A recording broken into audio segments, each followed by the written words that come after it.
Welcome to the Weekly Roar, coming live from the Lion's Den, helping new managers become great leaders and awesome bosses.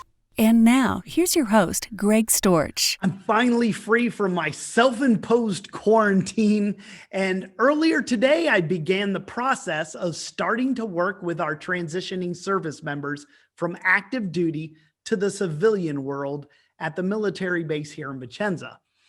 It's gonna be an exciting and an awesome year ahead.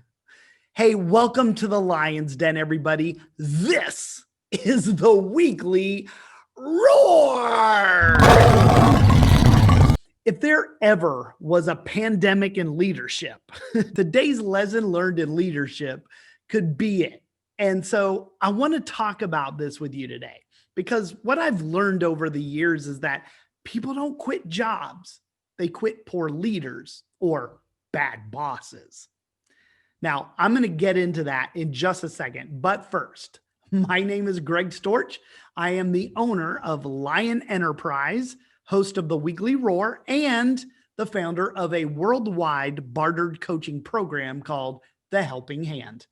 I'm a certified professional leadership coach and a certified leadership speaker and trainer. Now, if you joined us last week in the Lion's Den, or if you caught the replay of the Weekly Roar, then you got to hear me talk about how we distinguish ourselves in leadership by stepping up and making tough decisions. Leading in a crisis is a sure way to set yourself apart from other leaders. When the going gets tough, the tough get leading. Now, I had fun with the lesson by using the Lion King to explain how leaders know when they're facing a tough decision. Having awareness of when we're in it is key if you want to distinguish yourself as a leader. Now, if you weren't able to join us last Wednesday for the Weekly Roar, or maybe you just want to watch that session over again, or if you want to share it out with somebody who might find some value in it, you can access my free video resources on my website at lion-enterprise.com. And when you get to the homepage, just click on the Lion's Pride Library menu and find video number 139 for last week. Hey, and while you're in the Lion's Pride Library, make sure you look around and stay a while. It's a free resource, and it's a great way for you to get more of the roar. Okay, it's time to get today's lesson learned in leadership started. And I'm calling this one, People Don't Quit Jobs, They Quit Bad Leaders. How many times have you gathered with friends or family only to hear someone bring up work? Naturally, it's a topic of discussion because we spend most of our waking hours there. But inevitably, in those conversations, we hear someone finally say it. It never fails. My boss sucks. Now, what that typically translates into is that there are leaders within organizations who aren't meant to be leaders. And unfortunately, the people they're in charge of leading suffer for it. In 2016, Inc. magazine reported on a survey that was conducted by Paychex that identified the top 15 reasons why employees are quitting their jobs. And of those 15 reasons that they listed, more than half of them were directly related to poor leadership.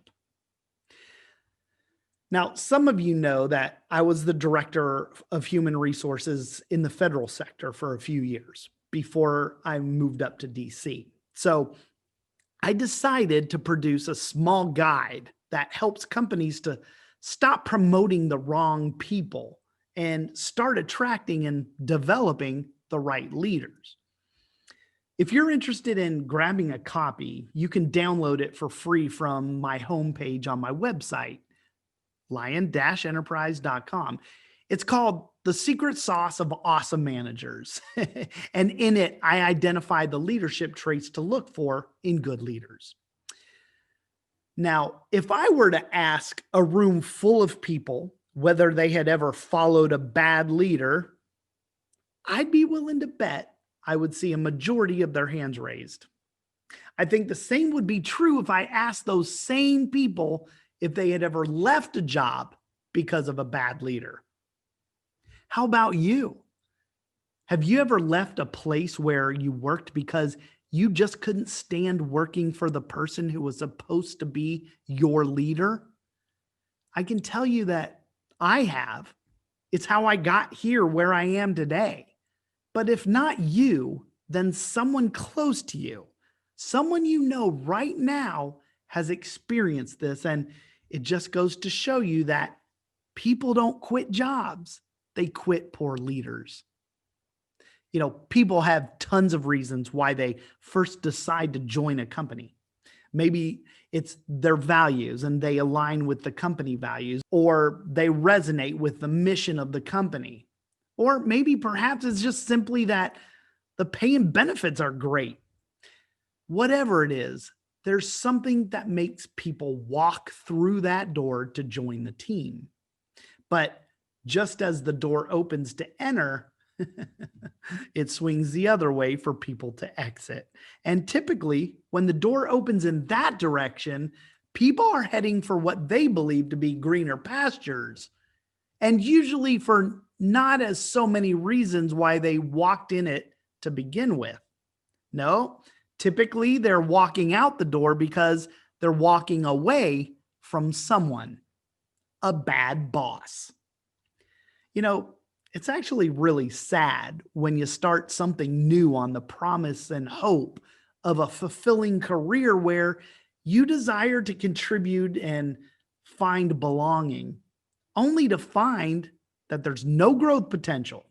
You're often overlooked and undervalued, and that flame of passion isn't stoked into a roaring fire. Now, listen, I'm not naive enough to think that this is entirely the fault of all the bad leaders out there.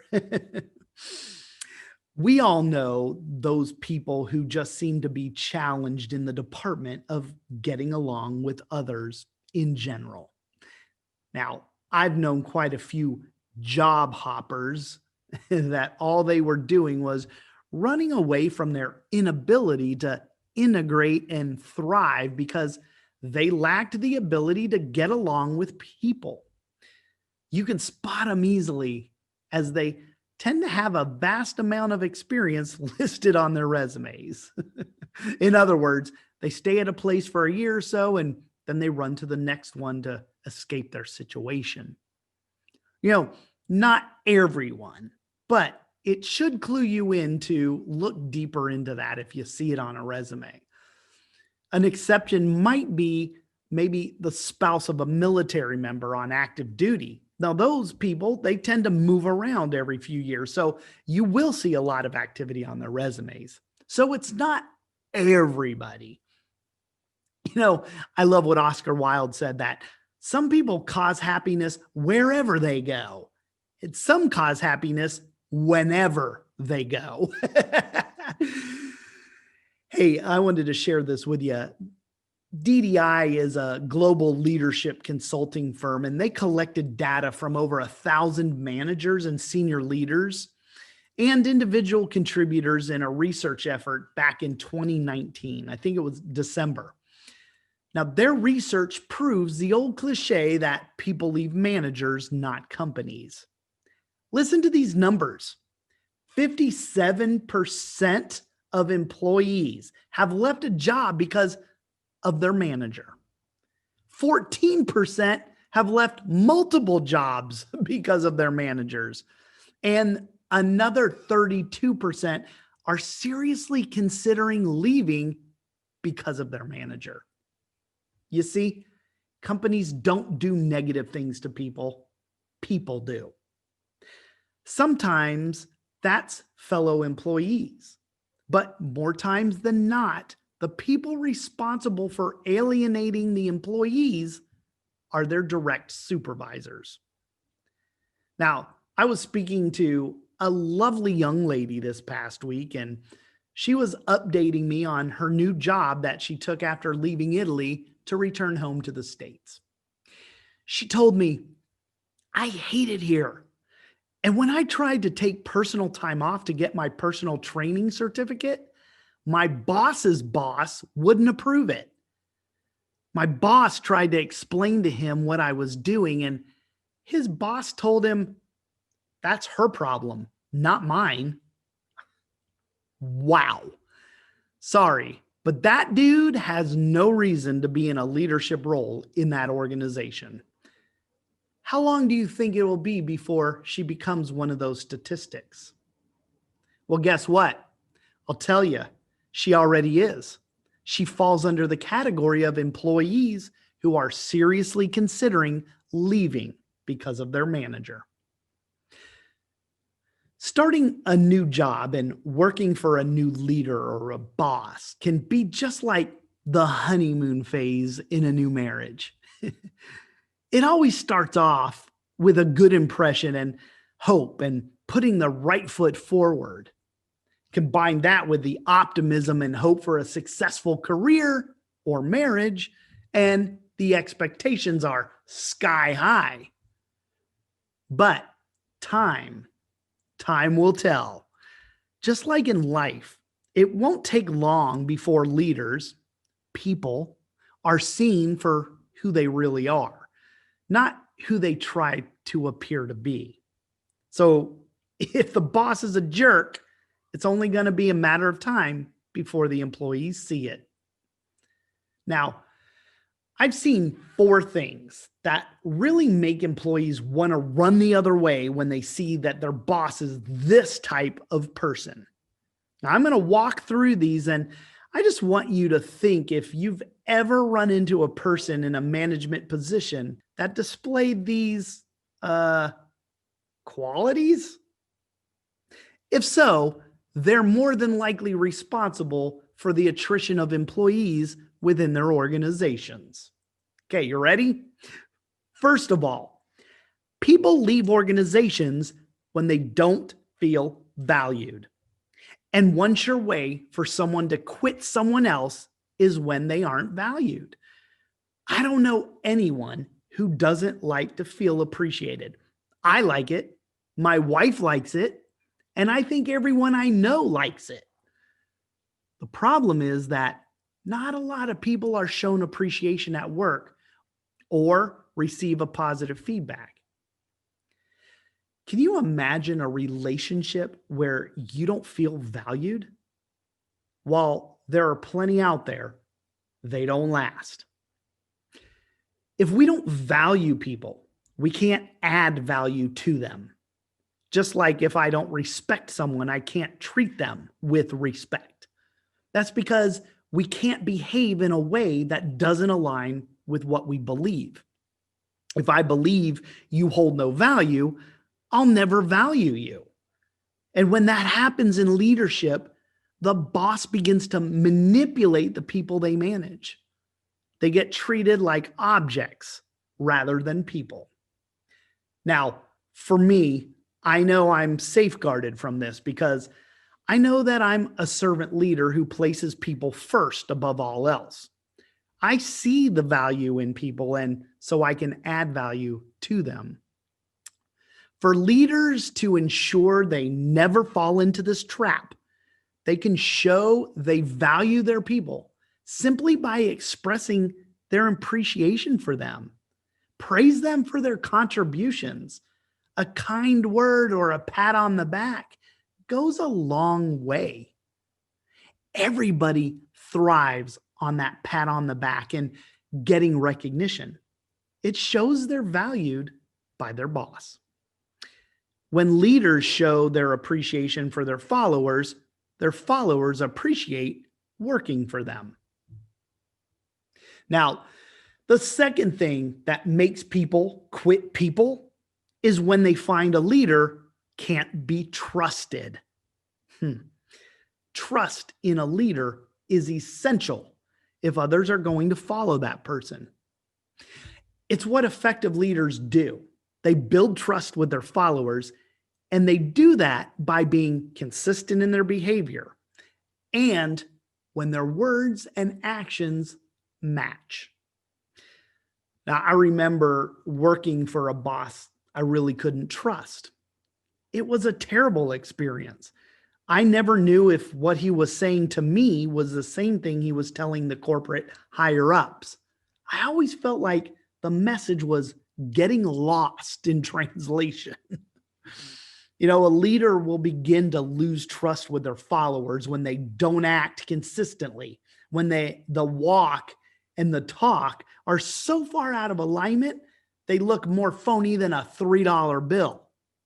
Or when they withhold information. Information is power, and some people like to hold on to that. They also lose trust when they lie. One of my most favorite things to say to people is that a half truth is still a whole lie. When leaders tell half truths or flat out lie, that's a sure way of losing trust. I read this analogy once of when leaders lose the trust of their followers, and it was likened to breaking a mirror. Even though we might be able to recover all of those broken shards and put the mirror back together, it's always going to show cracks.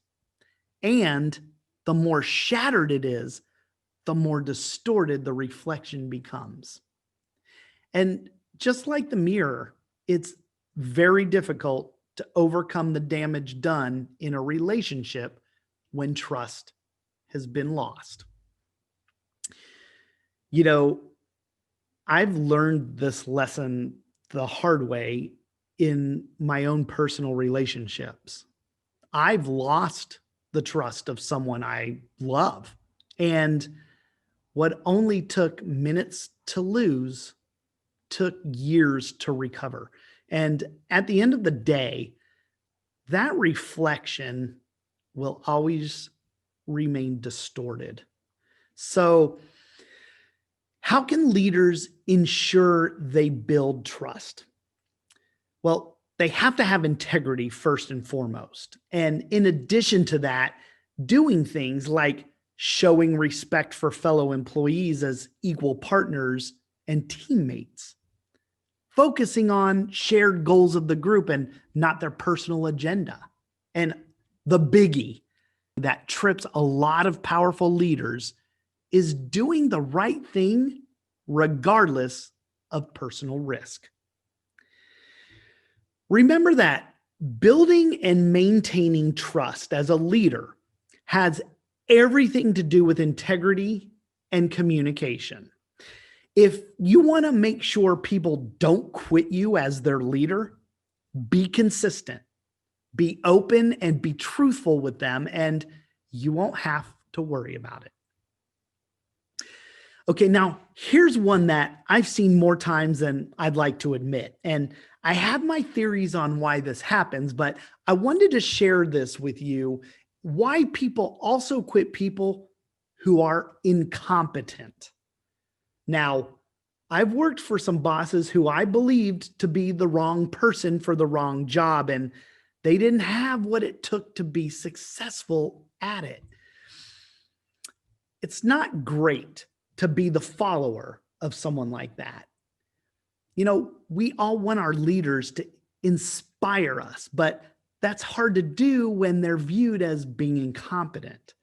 That serves to just distract people and they turn into energy vampires. When I think about following a leader, I'm looking for someone who can do the job. I'm not inspired so much by their charisma as I am their competence. When people who are in charge are not competent to do the job, it ultimately not only affects the employees, but it affects their morale and their productivity as well. Now, the good news is that an incompetent leader is not going to lead for long. People naturally follow leaders who are stronger than themselves. So, for example, if your leader is a 5 on the leadership scale of 10 and you're a 7, you're not going to follow that leader. What happens in that case is that the follower who's a 7, they're going to quit and they're going to go find someone else somewhere else that will lead them competently. They're going to find that leader who's an 8, a 9, or a 10. All right, and this is the last one. This is one of the worst ones in my personal opinion. I've seen people many times quit people who are insecure. Insecurities in a leader is the ingredient used in a recipe for leadership disaster. You know, having those 3 things I've already mentioned, valuing people, integrity, and competence, those aren't the only ingredients needed in this leadership recipe. You can have all 3 of those things, but if you're an insecure leader, that's also going to drive people away. You might be asking what an insecure leader looks like. Well, I think you would know them when you see them. Their actions are typically driven out of things like fear, suspicion, distrust, or even jealousy. Obviously, all very bad things. It can also come in a more subtle way, and it makes it harder to spot. But as I said earlier, in the end, it's always going to surface. I've already spoken in other lessons learned about the responsibility for leaders to develop other leaders and to pull their followers along and up as they move up and out. The fancy term is succession planning. But insecure leaders, they don't focus on that.